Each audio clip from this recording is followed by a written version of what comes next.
బిగ్గలే నాన్నా ఏమైంది? ఇవాళ మ్యాచ్ లో గెలుపు మాదే. మందేస్తావా? అయ్యో వద్దు నాన్న. వేస్తానని చెప్పుంటే నువ్వు తన్నులు తినేవాడివి. ఏదో మాట వరుసుకో మాట అంట. నువ్వు వద్దు అనగానే పొంగిపోతాడు ఈ నాన్న. రా కూర్చో.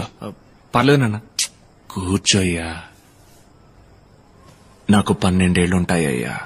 నా బాబు నాకు మళ్ళీ తాగుతావా అని అడిగాడు. గమ్మును తాగి పారేశాను. ఇప్పుడు దక్క దీన్ని వదలేకపోతున్నా. 16 ఏళ్ల వయసులో చేతికి కత్తి అందించాడు. తప్పుడు పనులు చేయడానికి ఆళ్లు కత్తులు తీస్తున్నారు. ఆ తప్పు జరగకుండా చూడ్డానికి మనం కత్తులెత్తుతున్నాం. కానీ బయట చూసేవాళ్ల కళ్ళకి అందరం రౌడీ మూకలుగానే కనపడుతున్నాం. ఇదంతా నాతోనే పోనీ బిగులు. నువ్వు వేరయ్యా. నువ్వు వేరయ్యా. నీ రూటే వేరయ్యా. మన ఏరియాలో బడే గనుక ఉంటే పిల్లలందరూ మారతారు అన్నారు.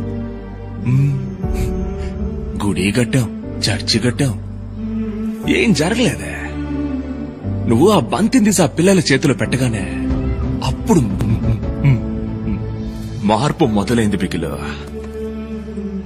కత్తులట్టుకుని బీచ్లో తిరిగే పిల్లలు గ్రౌండ్ లో బంతులట్టుకుని తిరగడం మొదలెట్టారు.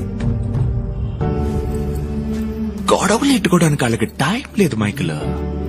టోర్నమెంట్ మ్యాచ్ అని పిల్లలందరూ తెగ బిజీ. ఇదంతా ఎవరి వల్ల? రాజప్ప వల్ల, మైకిల్ వల్ల, బిగిలే.